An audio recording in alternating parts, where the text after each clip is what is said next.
uneven. The rocket is standing in the dark. It is September 26th, 1983, at Baikonur. The old launch pad has seen history before. Sputnik left Earth from this ground. Yuri Gagarin left Earth from this ground. The concrete has absorbed the heat of Soviet greatness and the soot of Soviet failure. Tonight, it holds another Soyuz. Inside the spacecraft are two men. Vladimir Titov is the commander, 36 years old, a military pilot. Calm, trained, strapped into the descent module with his body folded into the posture required by the machine.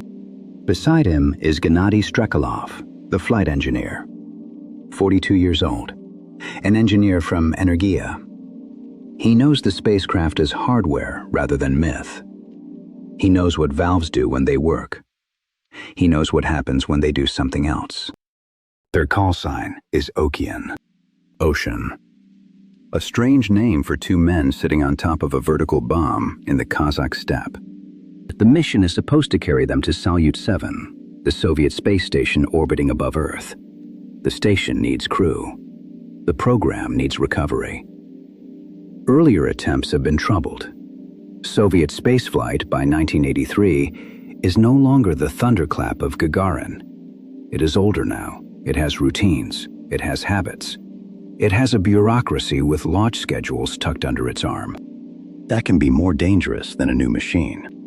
A new machine frightens people. An old one flatters them. The countdown enters its final minutes. From outside, the Soyuz-U rocket looks normal at first. Service arms grip it. Floodlights strike the white skin of the booster. The escape tower sits above the spacecraft like a spear. That tower is an ugly thing, and therefore honest. It exists because rockets sometimes become furnaces. A clean spacecraft rendering never quite admits this. Drawings prefer the romance of ascent. Escape towers are different. They are engineering written in a grim dialect. Their message is simple. The main rocket may betray you. When it does, this smaller rocket must be faster than death. Inside the capsule, the cosmonauts cannot see the base of the booster. They hear the countdown. They feel the rocket alive beneath them. Then, close to launch, the vibration changes. A shudder passes through the stack. For a moment, Titov thinks it may be wind. Baikonur is windy that night. Gusts move across the pad and strike the tall rocket. A rocket on the pad is a poor imitation of a tree. It sways, but it has no roots. It has plumbing instead. Nature must have found this amusing. Then the vibration grows violent. Something is wrong. The cosmonauts are still inside a spacecraft that has not left the ground. Below them, at the base of the rocket, fire has appeared. It begins low, where the crew cannot see it. From the ground, observers notice a reddish flame near the bottom of the vehicle. Smoke follows. The colors change as propellant and machinery join the accident. Inside the control bunker, men are looking through periscopes. They are trained for a launch. They are now watching a disaster. The rocket has become a countdown in another language. The planned countdown still has seconds left. The fire does not care. Then a sudden, deep ignition. At T-minus 48 seconds, the launch escape system fires. The tower yanks the spacecraft away from the burning booster. For the two men inside, the world becomes acceleration. The cabin crushes them into their seats. Loose objects snap against the walls. Their bodies take the load. Their voices are cut off from the ground. For several seconds, they are alive in a way that must feel indistinguishable from being killed. The upper section of the Soyuz tears upward from the booster. Below it, the rocket remains on the pad, burning. A few seconds later, the booster collapses into itself and explodes. Two men are no longer there. That is the entire difference between a rescue and a memorial. The Soyuz escape system is called SAS in Russian. Sistema Avariyного Spasenia, Emergency Rescue System. The name has no poetry. Good. Poetry has killed people in aerospace. So has prestige. So has the phrase, acceptable risk, which often means the risk is acceptable to someone standing far away from it. The Soyuz system is a tractor escape tower. It sits above the spacecraft and pulls the crewed section away from the failing rocket.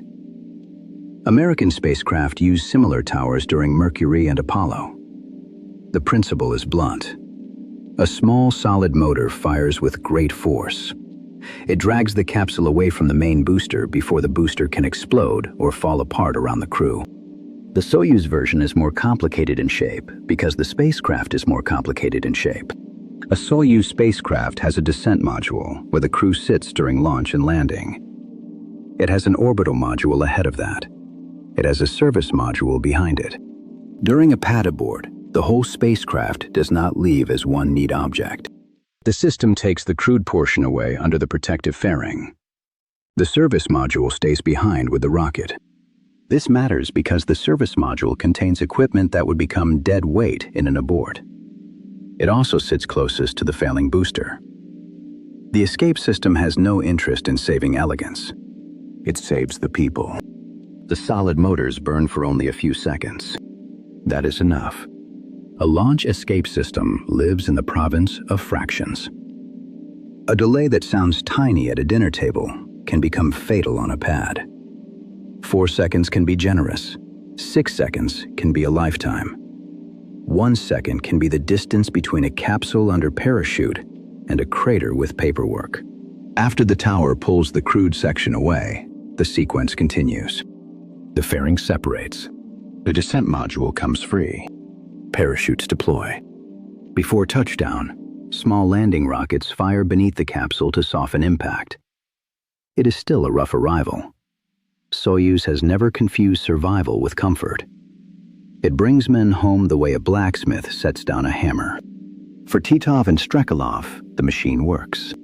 That is the astonishing part. Most disaster stories in the space race are about a system failing at the one moment it had to perform. Apollo 1's hatch could not open in time. Soyuz 1's parachute system did not save Komarov. Soyuz 11's cabin pressure was lost during return. Challenger's boosters carried the wound upward until the whole stack was destroyed. Soyuz T-10-1 belongs to a rarer category. The main system fails. The rescue system works. A catastrophe occurs, yet the crew survives. That makes the story sound clean. It was not clean. The escape tower did its job because men on the ground acted quickly. It did its job because the abort command reached the right consoles. It did its job because the hardware had been designed for a nightmare that almost never arrived. The tower was not decorative caution. It was not a moral statement. It was a machine built by people who understood that rockets do not respect slogans. A launch vehicle is a controlled chemical emergency. Most of the time, it is persuaded to go upward. The persuasion failed that night. By 1983, the Soviet crewed space program was no longer chasing a single first in the same way it had during the early space race. It had settled into long-duration station work. Salyut 7 was the center of that effort. The station mattered because it gave the Soviet Union a form of spaceflight the United States had not yet mastered with the shuttle. Americans had spectacle. The Soviets had endurance. Salyut was where Moscow could claim that space was becoming a workplace. That claim had value. The Soviet system did not need a mission to be glamorous. It needed it to be useful. A crewed station suggested discipline. It suggested staying power. It suggested that socialism had built a permanent outpost above the capitalist world, complete with its own leaking compartments and missing comforts. Utopia, as usual, needed maintenance. The 1983 plan for Salyut 7 was ambitious. The program wanted crew handovers in orbit. It wanted a rhythm of long-duration flights. It wanted cosmonauts trained for station repair. That year was meant to show operational maturity. Instead, it kept producing trouble. Soyuz T-8 had launched in April with Titov and Strekalov aboard, joined by Alexander Serebrov. That mission failed to dock with Salyut 7 after trouble with the rendezvous system. The crew came home after a short flight. No one had died. The station remained out of reach. Then Soyuz T9 launched in June. Vladimir and Alexander Alexandrov reached Salyut 7, though their spacecraft also had trouble when one solar panel failed to deploy. They managed to dock anyway. The station was crude. The program's margin had thinned. Titov and Strekalov were recycled into the plan. They would try again. There is something admirable in that. There is also something cold about it. A space program learns by asking people to climb back into the same family of machines after the machines have embarrassed everyone. Courage gets photographed. The embarrassment goes into a report. The Soviet Union also carried its usual burden of secrecy. Failures were handled carefully. Public success mattered. Official narratives were polished before they reached ordinary citizens. Western analysts watched from orbit and from listening posts, trying to interpret shadows on launch pads. In 1983, even disaster could become a classified object. The accident happened during a dangerous year in the Cold War. Earlier that month, the Soviet Union had shot down Korean Airlines Flight 007. East-West tension was raw. Both sides were watching each other with suspicion sharpened to a needle. In that atmosphere, a burning rocket at Baikonur was never merely a burning rocket. It was also an intelligence event. American reconnaissance satellites had already seen activity at the pad. After the explosion, they saw the absence. A rocket that had been standing there was gone. The pad was darkened. Debris lay scattered. A recovery site appeared several kilometers away from the launch complex. The Soviet Union could conceal the story from its people. It could not hide the scorch marks from the sky. This is one of the strange features of the late Cold War. A closed state could bury testimony, but it lived under cameras it did not control. The heavens had become a filing cabinet with teeth. The direct cause of the fire is usually described as a propellant leak near the base of the rocket. That description is useful, though it can sound too tidy. A leak on a loaded launch vehicle is not a puddle under an old truck. It is a wound in a machine full of dangerous chemistry. The Soyuz-U was fueled. It was standing on the pad near the end of the countdown. Its engines had not yet carried it away. Its crew was sealed inside the spacecraft above. There are accidents that happen quickly because everything is already prepared for them. A loaded rocket is like that. At about 1 minute and 48 seconds before the planned launch, the initial fire began at the base of the rocket, according to later reconstruction. The launch team did not see it at once. That detail matters. Disasters are often described afterward as though they were obvious from the first moment. They were not. The first moment is usually ambiguous. A gauge moves.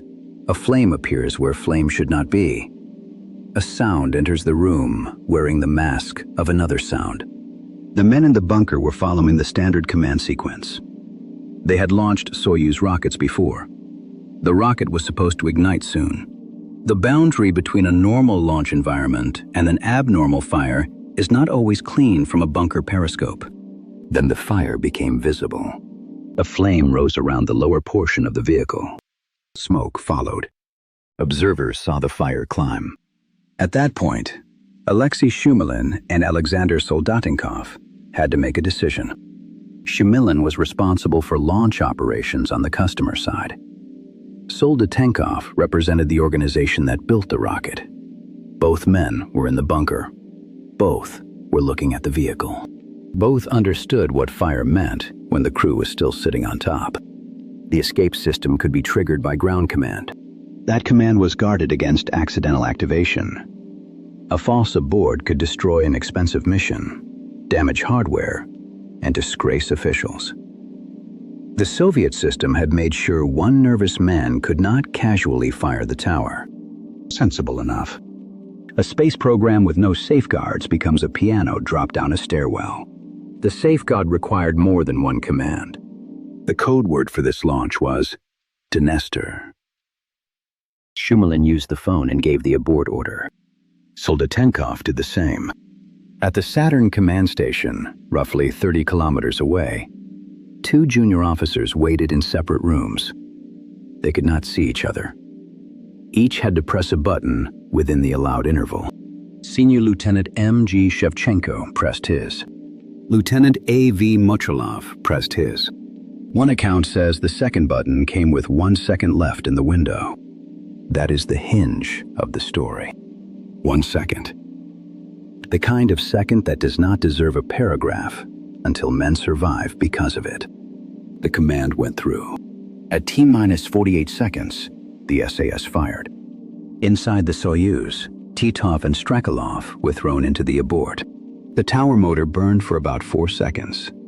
The crewed section shot upward. The acceleration was brutal.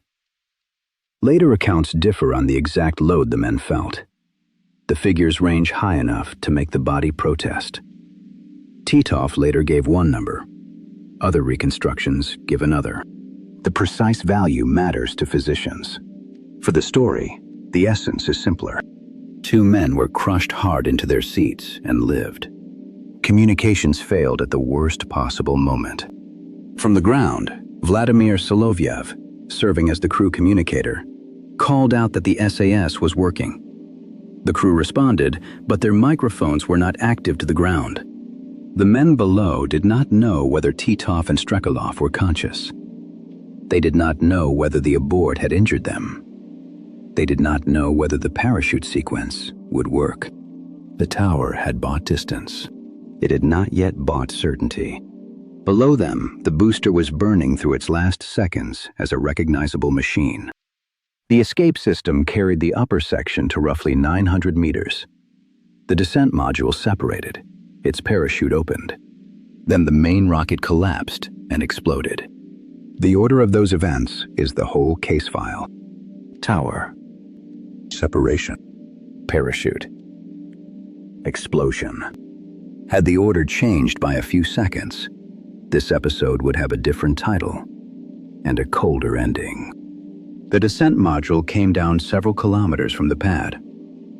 Some accounts give the distance as about 3.7 kilometers. Other accounts place it a little farther. The difference is small in print and large on burning ground. The landing rockets fired before impact. The capsule hit. Inside, the crew was silent. Titov's watch later suggested that about 5.5 minutes had passed since the abort. 5.5 minutes can hold an entire biography when the first 4 seconds try to kill you. Rescue helicopters reached them within roughly half an hour. When the men emerged, they could see the fire at the pad. That image deserves to stay plain. Two cosmonauts standing on the step. Their spacecraft nearby. Their rocket gone. The place where they had been sitting minutes earlier, now burning in the distance. Among those who greeted them was Yuri Semenov, chief designer of the Salyut program.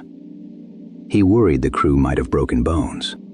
The crew reportedly wanted cigarettes. No monument has ever captured relief better. So, the Soviet Union did what the Soviet Union often did with failure. It controlled the story.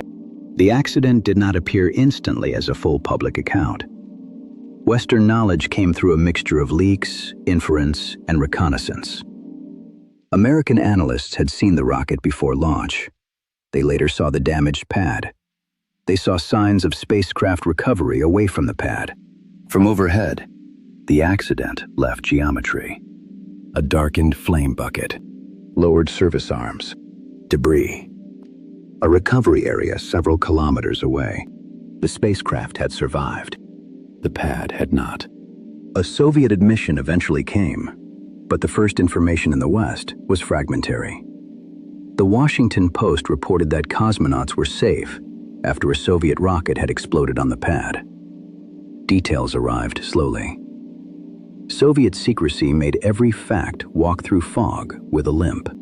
This secrecy had two effects. First, it protected the prestige of the Soviet program at home. Second, it slowed the accident from becoming a shared engineering lesson. That was an old Soviet wound. The death of Valentin Bondarenko in an oxygen-rich training chamber had also been concealed for years. Apollo 1 later showed that the physics did not care which flag owned the chamber. Fire is an internationalist in the ugliest possible sense. Soyuz T-10-1 was different because the crew survived. Survival changes the political tone. A disaster with living witnesses is easier to shape into proof of system strength. The official story could point to the escape system and say the design worked. That was true. It was also incomplete. The rocket still caught fire on the pad. The crew was still nearly killed. The abort depended on human recognition, voice commands, distant buttons, and a time window narrow enough to make a priest attentive. The system worked because every link held under stress. That deserves respect. It also deserves fear. A safety system that saves the crew 6 seconds before destruction is both a triumph and an accusation. It says the designers were right to be pessimists. It says the operation was closer to death than anyone wanted to admit. Pad damage was serious. Repair work continued after the explosion. American intelligence assessed the damage through satellite imagery and compared it with earlier pad refurbishment work. A launch complex is a machine too. When it burns, the national schedule burns with it. The Soviet program recovered. Soyuz flew again. Titov and Strekalov survived to fly other missions. The names did not become memorial plaques. They remained men with future tense. That is rare in this field. Aerospace history is full of ghosts who became lessons because systems ignored living warnings. Here, for once, the lesson came with the students still breathing. The Soyuz T-10-1 accident has a strange moral shape. It is a disaster that proves the worth of preparation. No one should romanticize it. A rocket caught fire under 2 men. A launch pad was wrecked. A crew came within seconds of death. The successful abort does not wash the event clean. Still, the escape system did what it had been built to do. This matters because safety hardware often lives an unglamorous life. It adds weight. It complicates design. It costs money. It irritates people who want a sleeker vehicle and a cleaner schedule. Its best career is to remain unused forever. That makes it vulnerable to the accountant's knife and the manager's hopeful sermon. The escape tower is an argument against optimism. It says the rocket may fail. It says the crew may have no time to diagnose anything. It says the rescue must begin before human debate can finish putting on its shoes.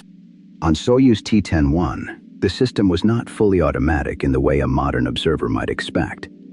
Men saw the fire. Men gave the command. Men in separate rooms pressed the buttons. Hardware responded. That mixture is important. The rescue was neither pure machine nor pure heroism. It was trained judgment embedded in equipment. It was procedure turned into motion. It was the bureaucracy doing something rare and beautiful. It was useful. The later mythology of spaceflight often praises courage, and courage deserves its cup of tea. But courage inside the capsule was not enough that night. Titov and Strekalov could not fly themselves away from the pad. They could not open a hatch and sprint down a tower. They could not negotiate with burning propellant beneath them. Their bravery was passive in the hardest sense. They had to trust that the people who built the system had pictured a terrible day clearly enough. They had. The escape tower pulled them away. There is a broader lesson here about mature engineering. A young program wants proof that it can reach the sky. An older program needs proof that it can survive its own mistakes. Soyuz, by 1983, was an old spacecraft family by spaceflight standards. It had already suffered losses. It had already been redesigned after death. The machine standing at Baikonur that night carried that history in its shape. Every hatch had ancestors.